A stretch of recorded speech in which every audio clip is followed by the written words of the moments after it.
All right, buckle up, because today we're diving deep into some seriously thought-provoking stuff. We're tackling Christopher Hitchens' powerful arguments against religion. Oh, yeah, he doesn't hold back. No, he does not. We're going to unpack his book, God is Not Great. It's a sharp, witty, at times scathing critique of religion and its impact on, well, everything, really. On humanity, yeah. Yeah, exactly. Think of this deep dive as your express lane to understanding Hitchens' arguments, with hopefully a bit of humor along the way, right? Well, he is known for his wit. He is. So starting with, I think one of the most interesting things about Hitchens is where his atheism comes from, or I guess doesn't come from. It wasn't some bad experience or trauma that pushed him away from religion. Right. He was actually skeptical from a really young age. Like, even as a boy, he was already questioning things, looking at religion through observation and reason. It's true, and that really goes against, the stereotype that people become atheists because of some personal crisis or something, right? Right. Like they're angry at God. But Hitchens is all about the intellectual basis for his disbelief. Yeah, he's got these 4 core objections to religion that he lays out, and it's like he's saying, look, this is what doesn't make sense to me. Here's where I see the problems. Yeah, exactly. And his first objection is kind of a big one. It gets right to the heart of it. Religion, he says, gets the origins of, well, us, of humanity and the cosmos totally wrong. It misrepresents it all. Totally.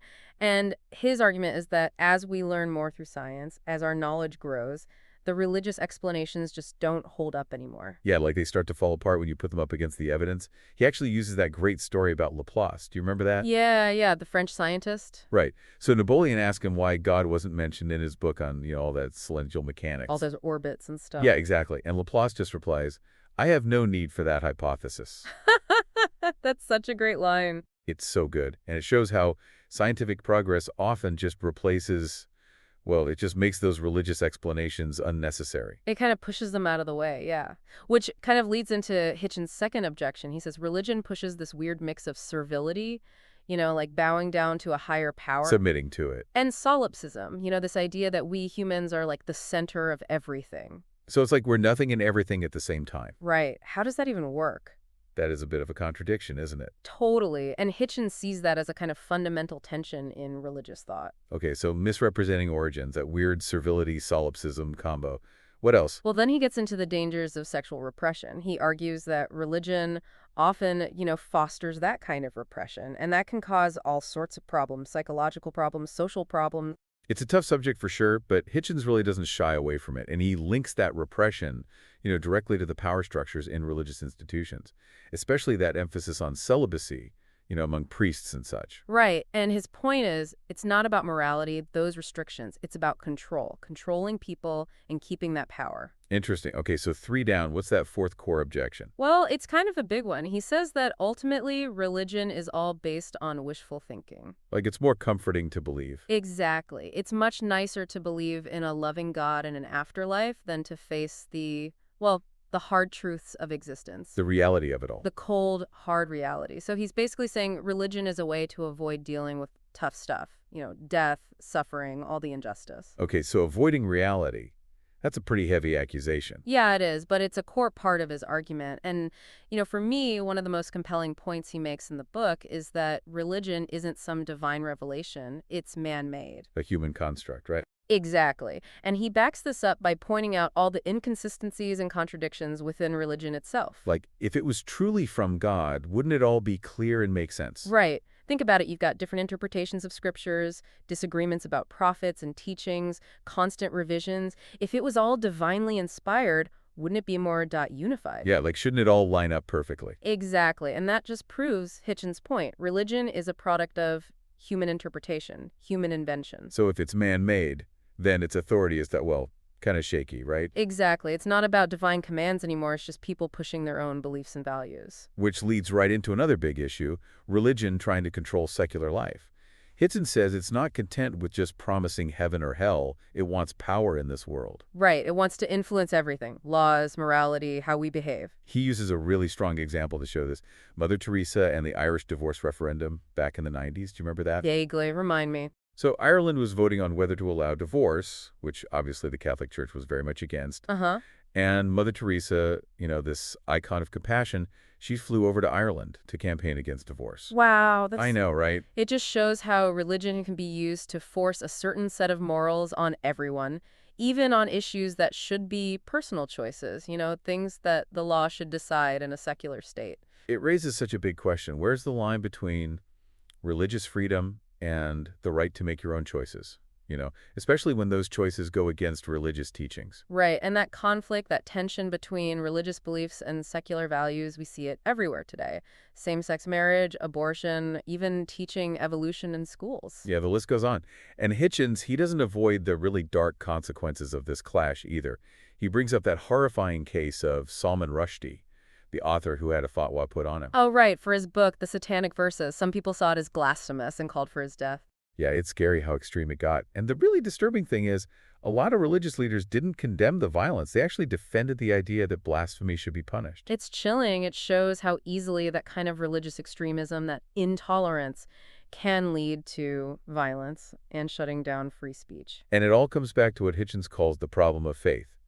He sees faith as just blind belief, accepting things without proof just because some religious authority says so. Right. He contrasts that with reason and evidence, which he thinks are the foundations of, well, of thinking, of learning. He's not saying people of faith are stupid, but that relying on faith without questioning can leave you open to manipulation. And that leads us to one of his main points. Faith and reason just don't mix. They're not compatible, in his view. Exactly. As science explains more of the world, the need for supernatural explanations just fades away. He uses the example of Laplace again, remember.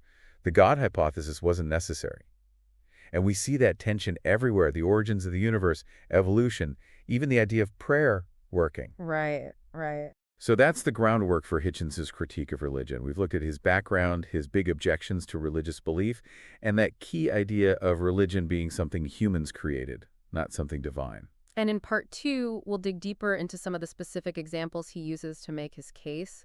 We'll look at the flaws he sees in religious texts and his arguments against the idea that religion is the source of morality.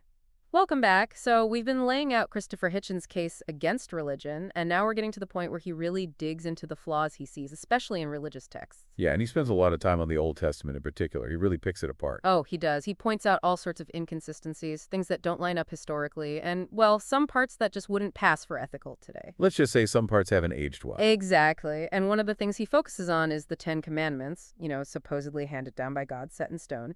But he points out that they had to be rewritten after Moses smashed the first set. Oh, right, because he was angry. Furious. So Hitchens asks, if these commandments are really from a perfect, all-knowing God, you'd think he could have made sure Moses had a little better anger management. Yeah, that's a funny point. Like, shouldn't God have foreseen that little outburst? It raises questions about taking those stories so literally, which a lot of fundamentalists do. And then there are the commandments themselves. Some are fine, good moral guidelines, but then you've got stuff about property, livestock, punishments that seem, well, pretty brutal by today's standards. Yeah, stoning someone for adultery doesn't really fly anymore. Nope. And that's not even mentioning the parts of the Old Testament that talk about wiping out entire groups of people, like the Amalekites. Hitchens points out that even today, people use those passages to justify violence. That is scary. Using those old texts to justify things happening now. It is. Which leads to another big argument Hitchens makes. Religion claiming to be the source of morality. He says, absolutely not. He disagrees. Big time. He points to all the examples of religious figures behaving badly. You've got corrupt priests, hypocritical preachers, corrupts of abuse, all kinds of stuff. Yeah, it's like that saying, do as I say, not as I do, but take it to a whole other level. Exactly. And then he turns it around and talks about secular people who lived really ethical, generous lives. No religion needed. Right. He brings up Colonel Ingersoll. He was a big advocate for free thought back in the 19th century. Known for his generosity and work for human rights. A real humanist. Hitchens' point is you don't need to be religious to be a good person. Morality comes from empathy, from reason, fairness, human stuff, not God stuff. You don't need a rule book to know stealing is wrong or that you should help people in need. Right. And he goes even further, saying that sometimes religion has actually held back moral progress. How so? He says certain religious beliefs were used to justify slavery, keep women down, discriminate against minorities. It's true, those things have happened. It shows that even with good intentions, blind faith can be dangerous, and that ties into his whole critique of just blindly believing. He uses the example of cults to show how easily people can be manipulated when they give up their critical thinking. Yeah, he talks about those cargo cults in Melanesia after World War II. The islanders saw all the stuff the American soldiers brought and started imitating their rituals. They thought it would bring them wealth and goods from the sky. Like magic. It's a wild example of how wanting something badly can make you believe in pretty irrational things. And Hitchens brings this up to talk about more modern examples, too, like intelligent design. Which he sees as trying to push religion into science. Exactly. And he says that's just not how it works. For him, trying to make faith and reason fit together is pointless. They're just fundamentally different. He says that faith means accepting things without evidence, which is the opposite of how science and critical thinking work. So he's saying relying only on faith can actually hold you back intellectually. And morally, too, he's worried that when faith comes before reason, it opens the door to all kinds of bad things. Fanaticism, intolerance, justifying harmful actions. It's a pretty serious warning. It is. It's important to say here, that a lot of people find Hitchens' views pretty provocative, even offensive. He doesn't sugarcoat things, and he directly takes on what he sees as the problems with religion. He's definitely not afraid to ruffle some feathers. Not at all. But it's important to remember that he is engaging in a serious debate. He wants us to think about our beliefs, to question things, to look at the role of religion in society critically. He's not just attacking people of faith. Right. He's challenging us to think deeply about what we believe, the power of dogma, and the importance of using reason to make sense of the world. And even though he's critical of religion, he does recognize its impact on history and culture. He even quotes from religious texts sometimes to show what he sees as contradictions. It's an interesting way to make his point. He doesn't shy away from the complexities. He looks at religion on its own terms, using its language and stories to kind of expose what he sees as its weaknesses. So we've explored some of the more controversial parts of Hitchens' argument. In part 3, we'll step back a bit and look at some other perspectives on this relationship between religion and reason. It's a big topic, and there's always more to consider. Welcome back to the show. So we've spent the last 2 parts, really digging into Christopher Hitchens' arguments against religion. Pretty heavy stuff, and he makes some strong points. But it's important to remember that there's always more than one side to these things. Absolutely. And Hitchens, he's got his perspective, but it's not the whole story. Not all religious people are like, fundamentalists taking everything literally. Right. There are plenty of people of faith who see no problem with believing in God and also accepting reason and science. It's not an either-or for them. Nope. For them, faith is about finding meaning and purpose, but they don't have to, shut off their brains to do it. Right. It's not about checking your intellect at the door. Think about someone like Francis Collins. He led the Human Genome Project. Huge scientific undertaking. Yeah, a big deal. And he's a devout Christian. He sees science as a way to explore, God's creation. That's interesting. Science is the tool to understand the how, but religion explains the why. Yeah, that's how some people see it. They might say science tells you how the universe works, but religion tells you why we're here. And it's worth remembering that even within religion, there are tons of different interpretations. Oh, for sure. Hitchens often focuses on those literal interpretations, especially of the Old Testament, but a lot of people of faith don't read those texts literally. Right. It's not all about taking every word as absolute truth. They see those stories as allegorical, metaphorical, or reflecting the time they were written in. The culture. Yeah, they might say the Bible isn't a science book or a history book. It's about spiritual wisdom and ethical guidance. That's a good point. And look, just like with any belief system, there are different schools of thought within religions. Yeah, it's a huge spectrum. You can't just lump everyone together like, Hitchens sometimes does. Exactly. You've got all sorts of different perspectives, interpretations, ways of practicing. It's really diverse, and it's always evolving. And let's forget the psychological and social aspects of religion, the role it plays in people's lives. Hitchens might call it wishful thinking, but for a lot of people, religion gives them a sense of community, belonging, purpose, hope. Yeah. Those things are really important. They can be really beneficial. And think about it. Those rituals, those beliefs, they can offer comfort when people are grieving or going through tough times. Religion can help people deal with uncertainty, make sense of their place in the world. It's true, and there's no denying that religion has had a huge impact on human history and culture. It's been a source of comfort and inspiration for so many people. So even if you agree with Hitchens about some of the problems with, religious institutions or dogmas or the danger of blind faith, it's important to remember that religion isn't one big monolith. Right, right. There's a huge diversity of beliefs and practices. We have to respect people who find meaning in their faith and recognize that religion has contributed some good things to society. For sure. I think in the end, what this deep dive into Hitchens shows us is that there's this tension between faith and reason. Belief is complicated, and religion has a lot of power in people's lives. It's a conversation that's probably never going away, as long as people are asking those big questions about existence. Yeah, what's it all about? What's the meaning? Why are we here? What is reality anyway? And whether you agree with Hitchens or not, we hope this has at least made you think about your own beliefs.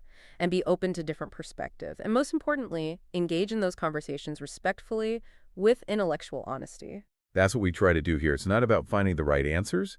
It's about asking good questions, thinking deeply, and maybe leaving you with even more questions than you started with.